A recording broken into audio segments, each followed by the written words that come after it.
Transjatim. Transjatim. Ya udah. Bis itu ya? Ya. Oke. Udah 5 koridor, target 10 koridor. Hmm. Ini dalam bulan mungkin Mei Juni ini targetnya Pak Kadis mau buka koridor Malang Raya kayaknya. Oke. Ya, Yang 5 kan? ini sebenarnya di mana? Surabaya, Sidoarjo, Gresik, Lamongan. Gresik. Terakhir Lamongan Madura. ada ya? Udah, Madura terakhir.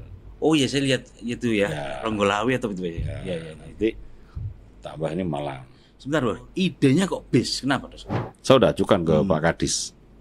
Karena saya lihat itu keren. Kan ada Ijen.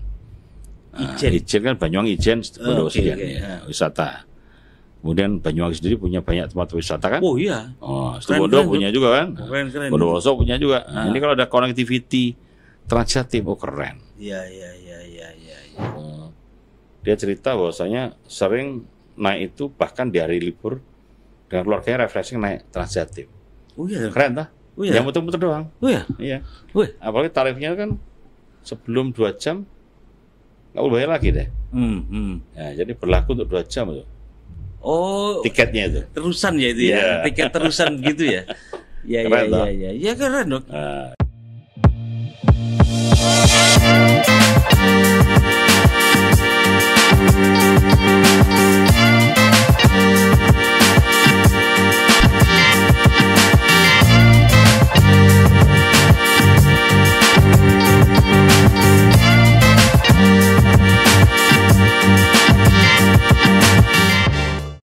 Hari ini saya kedatangan tamu yang seorang legislator, anggota komisi, ketua komisi dong. anggota komisi D dulu ketua ya, sekarang anggota. Ketua fraksi sekarang. Ketua komisi dan ketua komisi E ya. D. Oh, dulu. Sekarang anggota komisi D. Komisi D. Tapi ketua fraksi. Oh, ketua fraksi. Ya, Dr. Agung Mulyono. Selamat siang. Selamat siang. Ya, Dr. Agung, ini adalah politisi dari Partai Demokrat. Beliau sudah 3 periode dong. 3 periode ya. Jadi 3 periode yang melakoni atau menjalankan tugas sebagai legislator. Dan hari ini kita akan bicara tentang ini PR sebenarnya, Dok, bagi Jawa Timur. Ya. Tentang konektivitas ya. antar wilayah, gitu ya. Banyak dulu wacana-wacana yang berkembang, tapi sebelumnya saya ingin perkenalkan dulu dalam podcast kerjasama PWM TV dengan Komisi D DPRD Jawa Timur, bahwa Dr. Agung ini dulunya memang dokter, Dok ya? Dokter, asli. Bukan kaleng-kaleng. Praktik juga, Dok? Sempat praktek. Oh, gitu. Lulus tahun berapa di UNER dulu, Dok? Sampai lali ya. Yang melali ya? 96, 97 lah. Oh, lulus UNER. Ya. Terus habis itu di ASN atau gimana? Enggak. Oh, enggak di ASN. Enggak, jadi langsung kita bikin yayasan. Oh, bikin yayasan Tentang klinik. Kemudian yayasan apa itu? dulu namanya YKK, Yayasan Klinik Keluarga. Oke. Terus bikin PT. Mm-mm. PT Klinik Dokter Ayaman Keluarga. Hmm. Terus jadi konsultan di BUMN, konsultan medis. PLN, PTP, Nusa Power, PJB. Wah, BUMN. banyak sekali ya. Semen Rusik. Kemudian Semen Indonesia bahkan tuh Gresik waktu itu. waktu masih Gresik. Masih Gresik terus ya. Semen Indonesia. PT Barata, BUMN lah, BUMN. Garam. PLN. Praktik terus buka klinik itu, Dok. Justru kliniknya awal. Oh, kliniknya Lulus awal. udah buat klinik. Masih Lulus, dokter muda udah buat klinik. Jadi dulu guyon raja klinik dulu. Terus guyonnya begitu. Guyonannya Almarhum Prof. Sandar tahu saya justru karena saya punya klinik. Askandar. Wah, beliau setiap ketemu saya nanya, nambah berapa kliniknya gitu. Keren. Sama teman-teman saya yang nonton ini, angkatan saya dan sebelumnya, atau di atasnya, di bawahnya, sama tahu lah. Kalau saya memang dulu fokus di klinik. Oh, gitu ya. Jadi bikin klinik. Di tahun Sampai- tahun 96 itu saya udah punya, sebelum lulus itu udah punya sekitar 10 klinik. Lulus Sebelum. kuliah. Wih, keren. Ya. Iya. Sampai lulus sampai 20-25 klinik dulu. Mualah, gitu ya. Memang fokus namanya Vaskes primer. Vaskes primer. Ya, saya getol di dalam pendidikan pendekatan dokter keluarga. Bagaimana promotif preventif itu jalan. Karena Prof. Anfasa Muluk dulu, Angkasa Muluk menteri, di tahun 2008 beliau ngomong Indonesia saya 2010. 2010. Ya, itu visinya. Di tahun 2028 itu ngomong waktu 2008 beliau menteri. Bahkan 2006 mungkin ya. Visinya Indonesia sehat 2010. Sampai sekarang belum sampai itu. Ya kan? Nah, saya ngomong orang kita itu ke dokter kalau sudah sakit. Nggak ke dokter nggak sakit. Itu salah. Apalagi di era BPJS. Justru mestinya nggak sakit pun ke dokter. Apalagi dia punya penyakit. Iya. Contoh hipertensi, kolesterol. Jangan nunggu sakit. Sekarang mobil kita, motor kita kalau ke bengkel ganti oli nunggu rusak nggak? Nggak nunggu rusak kan? Iya. Tune-up nunggu rusak? Nggak nunggu rusak kan? Orang kita lebih sayang motor dibanding badan. Kita ke dokter nunggu rusak, nunggu sakit, salah. Justru itu kalau orang hipertensi yang ke dokter nunggu sakit, saat hipertensi kumat, bisa stroke dia. Kalau udah stroke, cacat dia. Lihat stroke jarang yang balik sempurna. Ada cacat sekali ya, ada cacat. Jadi konsepnya saya preventif dok ya yang penting ya, bukan kuratif ya. Bukan kuratif. Saya di PLN dibayar karena menyehatkan. Oke. Jadi bagaimana pegawai PLN itu justru kita kumpulin di sela-sela istirahat itu, kumpulin dokternya akan penyuluhan. Bahkan di data, belum ada di teori itu. Tahun segitu saya 2004. Saya kelompokkan dari 1.000 karyawan misalnya. Berapa yang sehat? Berapa sakit single, double, triple, multiple. Itu ya. Nggak ada teori itu. Triple, single satu macam. Double 2 macam. Triple 3 macam. Saya suatu kali pernah bosnya BUMN itu pas Coffee Morning Week ada diumumkan di kantor itu innalillahi wa inna ilaihi meninggal. Saya pas di depan Pak Dirut, dok, itu meninggal kenapa? Sebentar Pak Dirut tak ceknya datanya. Cek ternyata apa? Dia sakitnya triple, ke arah multiple. Pak Dirut ini sakitnya 3 macam, 4 macam. Tiap minggu 6 ini. Jadi wajar sekarang meninggal. Oh, betul. Kita punya data. Jadi kita dibayar karena memonitor database dan menyehatkan. Dokter saya tugasi bagaimana yang triple menjadi double menjadi single, syukur sudah sehat. Dibayar karena menyehatkan, bukan dibayar karena justru promotif preventifnya dikalahkan. Wah itu semacam konsultan itu berarti dok. Konsultan. Oke. Itu emang keren itu. Keren. Belum pernah ada itu, kita yang bikinin. Iya. Jadi tapi kan ujuk-ujuk saya tahu tuh jenengan di politisi. Ya apa ceritanya dok? Sedikit aja. Ya ditawari teman-teman. Ditawari masuk politik. Justru saya waktu kurang 2 tahun ditawari dapil, saya nggak minat nyalek. Karena setengah dipaksa ditawari untuk maju, akhirnya maju. Ngelawan incumbent, menumbangkan incumbent, keren toh? Jadi nyalek pertama langsung jadi dok? Iya, provinsi langsung, nggak pakai kabupaten. Di Banyuwangi itu ya? Ya, kan saya asli Banyuwangi. Asli Banyuwangi, ya. Walah, begitu. Jadi sekarang aktif di politik ya, tapi itu menentukan kebijakan. Saya masih ketua klinik Jawa Timur. Klinik ya? Ketua Perhimpunan Klinik Jawa Timur. Oh klinik ya. Masih fokus promotif preventif saya. Oke.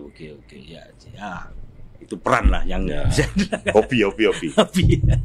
Baik dok, kita bicara tentang connectivity ini dok, tentang konektivitas antar wilayah. Saya ingin introduction dulu dok. Ya apa sebenarnya yang terjadi di Jawa Timur ini dok?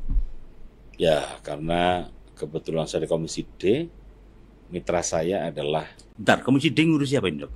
Pembangunan infrastruktur. Mulai Bina Marga, Disub, Budaya Air, ya, dan sebagainya. Tapi yang kait dengan connectivity ini terkait dengan Bina Marga, jalan dan transportasinya. Hari ini kita bicara dalam hal transportasi. Di Jatim ini sudah kita gaungkan dan implementasikan Transjatim. Transjatim. Transjatim. Yang udah, bis itu ya? Ya. Oke. Udah 5 koridor, target 10 koridor. Hmm, hmm. Ini dalam bulan mungkin Mei Juni ini targetnya Pak Kadis mau buka koridor Malang Raya kayaknya. Oke. Ya, Yang 5 ini sebenarnya di mana? Surabaya, Sidoarjo, Gresik, Lamongan. Gresik. Terakhir Lamongan ada ya? Udah, Madura terakhir. Oh iya, saya lihat itu ya, Ya. Ronggolawe atau itu ya. Ya, nanti tambah ini Malang. Oh, bentar lagi malah. Ya, habis itu nanti mungkin timur Probolinggo, mudah-mudahan nyampe ke Tapal Kuda, Situbondo, Bondowoso, Banyuwangi. Itu keren. Satu dapil itu, karena wilayah Banyuwangi kan bisa connectivity ke Situbondo, Bondowoso. Sama-sama mereka berkembang wisatanya, terutama Situbondo, Banyuwangi. Iya, iya. Sebentar, Bro. Idenya kok bis? Kenapa, Terus? Nah, itu mungkin terilhami dari Jakarta ya, mungkin Pak Kadis, karena kita sebagai legislatif tentunya akan mensupport terhadap program-program yang pro rakyat, yang bagus.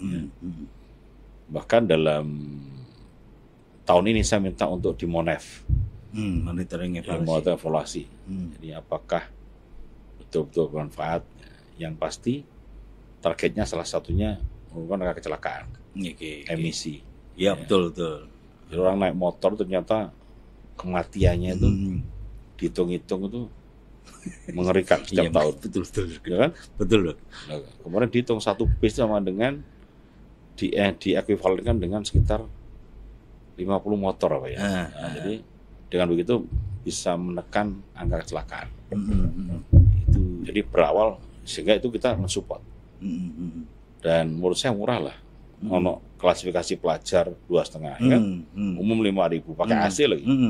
Keren itu. Iya. Nah, Itu yang Bromo masih ada, Bro? Lain ya, feeder itu ya. Yang Bromo itu feeder ya. Feeder. Lain belum. Jadi kita fokus nanti 10 itu masih 5-6 Malang nanti. Ya, keren. Tapi yang pasti saya pernah mencoba sendiri yang Surabaya Sidoarjo itu penuh terus. Ya. Karena dihitung-hitung lebih murah. Iya. Dan nyaman. Itu pemerintah mensubsidi, Dok? Subsidi. Oke. Ya. Kan Subsidi. Gagas gitu. Mungkin. Kan jadi murah itu. Itulah pemerintah hadir, tapi dikelola dengan profesional. Jadi di luar negeri banyak gratis kan? Ya. Public transportation itu keren. Jadi walaupun kita seheboh di luar negeri, kita udah ngawali Jatim. Mudah-mudahan kalau ini diterima dengan baik dan anggaran ada akan itu lebih. mulai tahun berapa, Dok? Dok? Waktu itu, Dok? Mungkin 2-3 tahun terakhir ya. 3 tahun yang lalu ya? Terakhir ya. Iya. Saya peresmian Ini dilihat. masih berkembang. Ya, Bu Koifah yang resmikan. Iya. Waktu itu di Mojokerto atau di mana itu ya? Ya, koridor 1, hari 2, terus hadir saya. Yang enggak Madura kemarin. Madura ya saya. Karena pasal Pak Ramadan lupa saya. Waktu peresmian itu ya? Nggak salah. Peluncuran itu ya? Sekarang berarti berapa unit, Dok? Sudah ini banyak ratusan. Cuman koridornya, bicara koridor 5 koridor. 5 Dari koridor. 10 yang udah dilakukan separuh. Nanti berapa? 6, ketambahan 6 nanti di Malang. Jadi udah separuh lebih. Oke. Itu kan Itulah kalau harapannya adalah sebetulnya tadi menekan kecelakaan. betul. Emisi. Betul. Yang paling penting apa? Ekonomi. Membuka harapannya ke ini. sana. Apa Karena kalau udah jalannya bagus, transportasinya bagus, insya Allah ekonomi itu ikutan akibat. Jadi kan memang adanya bis Transjatim ini memang menjadi ikon legacy kita, gunung kita. Ya, bahwa itu banyak teman-teman saya yang akhirnya ke daerah itu ya naik bis turun di Bogorase. Mereka gitu mikirnya lebih murah ya, murah, nyaman. Jadi AC ya kayak gitu kan AC, orang ya. iya. Dulu kan bis itu nggak jadi ya. Dan pakai digitalisasi, dimonitor dari Disub itu. Itu pakai QRIS, Bro, yang bayarnya. QRIS kayaknya. Iya, QRIS ya. QRIS. Jadi nggak. Jadi non tunai. Berarti sama dengan yang di Surabaya itu apa? Ada bis itu. Bis merah itu. Iya, bis merah itu juga dulu kan bayarnya pakai sampah, dong. Iya. Sekarang pakai QRIS itu ya. Ya, Jatim masih lebih oke lah. Saya sering kosong merah itu, Zen. Oh, sering kosong ya. Iya, sering kosong merah. Di depan rumah saya Pak Konsiti kan. Sering kosong itu. Oh, yang ITS itu ya. Jadi rasanya yang di Transjatim lebih tepat, lebih banyak lah penumpangnya, karena mereka contoh rute-rute yang padat Surabaya Sidoarjo orang kerja Iya, orang kerja dibutuhkan. Iya. Lebih ada kepastian dia. Ini nggak lama. Artinya trafiknya ini ada kepastian tiap jam, tiap 15 menit ada bus itu. Nah, ini akan dikembangkan menjadi 10 Dok ya, dari 5 koridor namanya. Ya, koridor itu menjadi 10. Targetnya kapan nih Dok? Mudah-mudahan yang pasti Mei Juni ini, bahkan Mei ini rencana Malang. 6. Mei ini Malang ya. 6. Mudah-mudahan bisa 3 lagi 9. Mudah-mudahan 25 selesai lah atau sampai 26 awal lah. 26 awal sudah 10 koridor ini. Mudah-mudahan lah.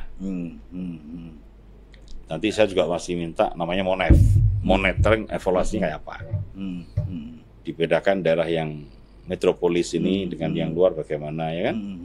Progresnya bagaimana, problemnya bagaimana. Kemudian antusias masyarakat. Itu penting. Jadi jangan sampai nanti dia nggak punya data, dikebyah-uyah. Pasti ada beda kearifan lokal masing-masing nanti. Betul. Tapi logika kita mestinya dengan tarif yang murah begitu, harusnya banyak minat. Ya sudah ada ini. Karena 2.500 Dok. Iya, mahasiswa. Pelajar 2.500, yang umum 5.000. Murah itu. Sangat murah. Iya. Sama naik motor, mahal naik motornya malah ya kan. Mahal. Surabaya Sidoarjo. Resiko juga mahal. Lamongan Surabaya berapa itu ya? Iya. Makanya itu sangat. Juga ada luxury ya. Cuma saya belum nyoba luxury. Luxury ada berapa unit di sini? Nggak banyak. Kita nggak sampai 10 ya. Oke. Tapi saya belum nyoba saya. Luxury ini tuh ya. Nah, kita nyoba nanti biar tahu. Saya tak nyoba. Ini memang itu kan kalau bisa orang mudah dengan akses itu kan yang naik kendaraan pribadi ini kan bisa berkurang. Kecelakaan berkurang. Tujuannya memang itu. Tujuannya memang itu ya, utamanya ya. Kalau motor penuh itu kan rawan kecelakaan. Belum emisi polusi. Dok, sedikit lagi. Itu kan saya tadi tanya tentang soal kenapa bis. Dulu kan ada wacana tram, ada wacana monorail. Itu menurut dokter gimana? Ya bertahap. Oh, bertahap ya. Yang pertama ya kita melangkah dari yang mudah dulu karena tentunya dari cost, feasibility study-nya, biayanya, anggarannya pasti mahal itulah. Mahal itu ya. Tapi kayak Singapura kan keren Dok. Oh iya. Antar kota punya begitu loh ya. Ya. Waduh. Kita ini dulu, kita lihat kalau MONEF tadi ya kan. Iya. Kan udah diwacanakan juga itu, yang rel. Surabaya ya. Nanti kita lihat sambil jalan. Jadi Jatim udah punya inovasi yang bagus, udah mengawali begitu, menurut saya udah keren. Tinggal nanti MONEF kayak apa, sehingga bahkan untuk menuju kereta tadi menjadi pertimbangan. Monorail tram itu ya. Ya. Itu namanya lah. Itu. Tapi kan itu menjadi satu kelas tersendiri loh. Ya. Apabila harganya terjangkau kan mungkin Sidoarjo ke Surabaya ke Gresik naik monorail itu. Mudah-mudahan pintu awal aja nih yang telah Jatim arahnya ke sana. Arahnya ke sana ya. Ya. Tapi memang investasinya besar. Soal itu harus undang investor itu. Tapi semua unit ini dari lokal. Lokal. Ya. Wah, keren. Jatim. Ya, Jatim. Semua mitra pemerintah juga. Ada survei terbaru Dok mungkin dari hasil MONEF. Impact dari adanya Transjatim 3 tahun. Enggak, dia ada laporannya, tapi saya minta MONEF-nya, laporan progresnya, kabar baiknya ini peningkatan penumpang ya kan. Yang naik motor berkurang dibanding yang sekian tahun 2 tahun terakhir ini. Ada pendapatan sekian ya kan. Kemudian kecelakaannya menurun, ada data itu. Ada ya. Jadi tapi saya lebih pengen yang MONEF monitor evaluasi betulan. Sehingga bisa mengukur beberapa variabel. Masih nunggu kita. Tapi kira-kira yang masih jadi PR-nya apa ini Dok dari 5 koridor yang sudah berjalan ini Dok? Menurut dokter transportasi ini Dok? Laporan sementara sih fine aja. Gitu ya? Baik-baik aja. Notabene peminat banyak. Itu tadi kecelakaan menurun. Ada peningkatan pendapatan karena dengan jumlah peningkatan kunjungan atau penumpang pendapatan naik. Tapi kan target utama kali kecelakaan menurun, tercapai itu. Iya. Tapi kita belum Itu harus diakui. Belum ya, monef detail saya belum lihat kepuasan customer ya. Kepuasan pelanggan. Ya. Ini belum Saya belum dapat surveinya itu. Iya, itu mungkin perlu di tingkat ini apa? Ada misalkan kejahatan ada nggak di tempat-tempat itu, Pak? Mestinya tidak, karena kita monitor itu ada CCTV-nya. Jadi kita ada monitor digitalisnya. Sopir ngantuk kok kelihatan gitu. Di monitor gitu. Iya kan? Ini keren. Jadi artinya saya sering bilang di dapil saya bahwasanya provinsi ini di bawah Gubernur Bukoviva dan Pak Emil periode yang pertama kemarin udah luar biasa. Contoh saya sering pamer di dapil saya. Bedanya jalan provinsi sama kabupaten apa? Provinsi lebih lebar, halus. Dan contoh itu kalau komplainnya Senin, Rebo selesai. Rebo gitu komplain, cuma selesai. GPL. Fast respon ya. Fast respon. GPL lama. Iya. Karena contoh dapil saya Banyuwangi, itu anggaran untuk perawatan hampir 15 miliar setahun. Karena artinya ready. Jadi itu penting. Kemudian dengan begitu maka kita tinggal nambahi di termasuk di sub itu misalnya dengan lampu, PCO-nya dia, ya kan, tanda-tanda apa, lampu jalan, rambu-rambu jalan, itu yang milik Jawa Timur kita penuhi. Ya. Dan menurut saya ini momen bagus kolaborasi kabupaten dengan provinsi. Jadi bupati yang kreatif, bupati yang memang proaktif, saya yakin ini saatnya. Karena Ibu Koifah ini orangnya kan tahu sendiri. Orang bilang gila kerja kan, top ini kan. Artinya kalau teman-teman bupati itu proaktif, ya komunikasi. Kondek muni pasti dikasih program, kondak muni nggak dikasih ya. Artinya kesempatan, terutama di infrastruktur, jalan dan transportasi ini. Contoh koridor ada 10 koridor, kan baru 6. Yang 7, 8, 9, 10 perlu bupati proaktif. Dengan memaparkan kabupaten saya perlu ini. Cukup bertiga misalnya, Bondowoso, Banyuwangi bertiga. Itu kompak misalnya mengajukan dengan alasan yang reasoning yang jelas untuk kemajuan wilayahnya, untuk rakyatnya, dengan data yang meyakinkan, insya Allah menjadi prioritas. Dan saya sebagai pengampu dapil, saya sudah ajukan ke Pak Kadis, karena saya lihat itu keren, kan ada Ijen kan Banyuwangi Ijen, Bondowoso wisata. Kemudian Banyuwangi sendiri punya banyak tempat wisata kan? Oh iya. Situbondo punya juga kan? Keren. Bondowoso punya juga. Ini kalau ada connectivity Transjatim, keren. Iya. Jadi artinya bupati proaktif, sehingga kita kayak semacam audisi, meneng, lebih prioritas dulu kan, melihat dari paparan masing-masing kepala daerah tadi. Emang selama ini komunikasi antar daerah ke provinsi gimana, Dok? Menurut pandangan dokter? Oh ya, mereka ada. Tapi ini menurut saya ini kesempatan untuk, kan masih ada 5 lagi nih. Kesempatan melihat 5 yang udah jalan, bupati-bupati itu yang kan 38 kan luas. Kan tidak mau ketemu semua. Caranya ya kompetisi tadi, komunikasi, kontak mau dikasih. Ada beauty contest apa istilahnya itu. Gitu, proaktif. Iya. Karena kesempatan ini. Mumpung program ini menjadi program andalan, prioritas Transjatim. Iya. Semua udah merasakan. Jadi kalau begini Banyuwangi itu Situbondo, Bondowoso. Enggak. Bondowoso. Banyuwangi Situbondo, Bondowoso. Banyuwangi Situbondo, Bondowoso. Jember, Lumajang, Probolinggo. Jember, Lumajang, Probolinggo. Oh iya. Itu koridor yang jadi lingkaran tuh asik itu, Situbondo, Bondowoso, Banyuwangi lingkaran. Keren tuh. Tapal kuda. Ini enggak apa penyinggung. Soal jalannya gimana, Dok? Jalan provinsi Situbondo, Bondowoso mulus banget. Enggak ada nasional tuh, provinsi itu. Keren. Kalau Bondowoso nggak ada jalan nasional. Sebentar, Dok. Dulu kan ada JLS lintas selatan itu gimana, Dok? Akan toh, Jember Banyuwangi. Akan proses sekarang ya. Paling selesai 2026-27 kayaknya. Wah, itu kalau jadi keren ini, Dok. Ya. Jember Banyuwangi cuma nggak sampai 30 menit ya. Lebih ya. Jauh tuh. Ya. Ya lebih cepat lah dari yang sekarang. Karena nggak lewat Gumitir kan, lewat gitu. Gumitir itu yang waduh berkelok-kelok itu, Dok. Ya. Jadi dengan connectivity tadi kan diharapkan ekonomi berkembang, Dok. Ya, outputnya ke arah sana. Harapannya ke sana.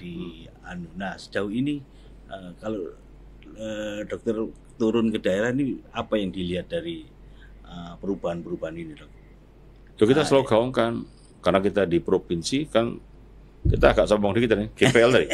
Sombong dikit kan? Karena kalau Senin komplit Rebu selesai. Oh iya. Asal ada lubang, Senin komplit Rebu selesai. Dan mereka yang jalan itu juga. Iya. Dan teman-teman UPT sangat perhatian itu. Iya. Bisa dibedakan provinsi kabupaten bisa lebarnya, halusnya. Kan? Dan sudah banyak jalan kabupaten naik ke provinsi sekarang, udah mulai banyak. Oh gitu ya. Iya. Jadi keren. Sudah di apa? Kalau sudah ditargetkan ya, Dok. 2026 Januari 5 koridor itu bisa mudah-mudahan ya awal 26 lah targetnya, mudah-mudahan. Ya, karena yang pasti di bulan Mei Juni ini katanya koridor 6 Malang ya. Malang itu yang kabupaten seluruh ya, Dok. Malang kan ada Batu, kota sama kabupaten. Nah, aku belum lihat. Mungkin Malang Raya atau Surabaya Malangnya malah. Ya? Nah, kita lihat nanti. Belum nanya kemarin. Tapi yang pasti Malang lah. Iya. Jadi Surabaya Malang itu kan orang peminat banyak. Dan di sana pariwisatanya keren. Banyak sekali.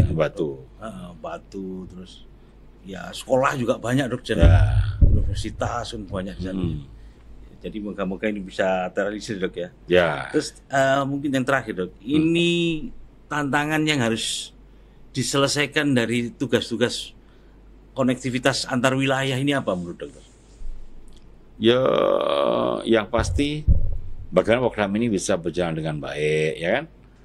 Partisipasi masyarakat dalam rangka memanfaatkan, memelihara yang sudah ada ini dengan baik, sehingga program ini betul-betul dirasakan dan terpelihara dengan baik. Karena jasa program ini bagus ini hanya cukup berlaku 2 tahun habis, ya kan? 3 tahun berhenti. Harapan kita adalah long term. Untuk long term tentunya perlu manajemen yang bagus, perawatan yang bagus, ya kan? Dan partisipasi masyarakat yang bagus. Ya paling kalau kendala utama nanti anggaran, apalagi lagi efisiensi. Iya. Mudah-mudahan terus tidak begitu tidak lama-lama lah efisiensi ini. Mudah-mudahan 2 tahun cukup lah ya. Recovery. Perlu libatkan pihak ketiga nggak sih, Dok? Selama ini kan ada pihak ketiga. Pihak ketiga juga ada ya. Artinya yang asing nggak ada belum? Belum. Kalau yang negeri. Proyek itu tadi, Dok. Wah, keren negeri itu, ya. Kereta cepat apa itu ya yang bisa kita masih dalam negeri lah. Ya, saya kira tantangan itu harus dihadapi dan PR ini juga masih banyak karena memang jalan transportasi ini utama menempati, kalau surveinya teman-teman dulu, Dok, ini yang pertama lapangan pekerjaan, yang nomor 3 ini transportasi, Dok. Ya. Dan transportasi ini kita udah merasakan toh, transportasi kita pusat kayak gitu, Jatim kayak gitu, ya kan? Iya. Keren. Iya, memang kalau bis itu mungkin salah satu solusi lah awal ya. Pokoknya nggak sepi aja, Dok ya, Dok. Rame. Sekarang orang ya biasa perhitungan ekonomi kan. Betul. Kalau naik 5.000 segitu jauhnya kan murah. 2,5 apalagi yang mahasiswa, pelajar, pondok, pesantren, murah. Pesantren. Saya teman-teman banyak sekali sekarang yang saudara-saudara saya dari Gresik itu ke Surabaya. Saya pernah nyoba Gresik kan, naik Surabaya Gresik. Nyaman, Dok ya? Nyaman. Sidoarjo Gresik. Oh ya. Berapa jam berarti waktu itu? Ditempuh? Nggak sampai 1 jam itu. Nggak sampai 1 jam? Sampai itu. Oh ya berani, Dok. Naik motor kan lama juga ya. Gresik, Sidoarjo ya. Belum lagi risiko. Dan saya nemui warga, dia cerita bahwasanya sering naik itu bahkan di hari libur dengan keluarganya refreshing naik Transjatim. Oh iya. Keren tak? Oh iya. Yang muter-muter doang. Oh iya. Iya. Apalagi tarifnya kan sebelum 2 jam nggak boleh bayar lagi deh. Nah, jadi berlaku untuk 2 jam itu. Oh. Tiketnya itu. Terusan ya itu ya. Tiket terusan gitu ya. Iya. Ya keren, Dok. Nah, gitu. Ya murah, Dok, untuk keluarga yang misalnya refreshing yang mau murah meriah, naik bus itu kan sama keluarga. Yang penting kan keakraban keluarga terbentuk, ya kan? Ya itu yang kehangatan. Kalau suami istri anak dia ngobrol di situ, ya kan? Kan udah Udah keren lah, harus dibudayakan ya kan. Kita di Bali aja yang naik bis terbuka itu, turis itu, yang itu di tol apa itu ya? Enggak di tol. Bali untuk putar, kita naik yang di kota bis berarti. kota, sambil ngopi itu ngobrol. Masih keren Transjati. Tapi kepingin lihat fotonya kepingin. Transjati. Keluarga mau 10 orang pun bisa kan, bareng-bareng, refreshing. Atau yang dari desa kota tunjukin Transjati ini. Yuk Surabaya, Sidoarjo, Surabaya Gresik. Sambil ngobrol keren toh. Ya, itu salah satu. Tapi saya belum pernah dok, jujur aja. Coba biar tahu. Kepingin memang, kepingin. Maksudnya sebelum podcast nyoba kemarin mestinya, biar tahu. Wah, iya ya. Ke Gresik sebenarnya kepingin ini, wah cepat ya. Unitnya yang belum kita berapa unitnya? Puluhan tuh setiap koridor. Ada 20 lebih setiap koridor. Setiap koridor 20, berarti kalau 5 berarti ada 100-an lebih. 100 unit. Iya. Banyak dong ya. Banyak. Waduh, ini kalau bisa tambah 10 lagi ya. Oh, penuh Jawa Timur. Keren. Ya moga-moga ini menjadi primadona. Terus besar lah, terus menjadi membesar. primadona masyarakat. Keren itu. Buat masyarakat sehingga nanti transportasi, urusan transportasi, masalah transportasi ini bisa terurai dok. Harapan saya menjadi bis primadona masyarakat Jawa Timur, Transjatim itu. Transjatim itu ya. Dengan tadi bisa untuk refreshing tadi, keren. Karena bapak ibu yang sibuk banget, misalnya sempatkan dengan mungkin sekali saya akan nyoba yang lusuri. Anak istri sambil ngobrol di bis itu aja, bawa makanan, keren tak? Ya, yang luxury berapa belum unit? Nyoba aku. Berapa unit itu? Enggak, belum 10, belum saya 10, berapa ya? 3, 4, 5 mungkin. Wah, ini saya juga punya saya belum nyoba ya. Luxury itu. Memang dok, perlu disosialisasikan lebih banyak ya dok ya, supaya tahu luxury ini saya belum tahu nih dok. Sudah mereka di sub udah gencar itu di medsosnya dia. Di medsosnya ya. Udah gencar. Undang-undang artis itu mungkin naik luxury. Kali kereta itu sudah ada macam-macamnya ya. Kereta sudah ada macam-macamnya. Ya, saya kira clear dok. Saya senang sekali. Iya, keren toh? Ini informasi sosialisasi yang sangat bagus sekali untuk kita teman-teman ya yang ingin tahu tentang transportasi yang jadi salah satu solusi atau mengatasi masalah di Jawa Timur. Saya kira terima kasih dokter. Sama-sama. Saya paging dokter. Ya. Semoga ini memberi value dan manfaat bagi kita semua. Amin. Mohon maaf atas segala kekurangan. Assalamualaikum warahmatullahi wabarakatuh.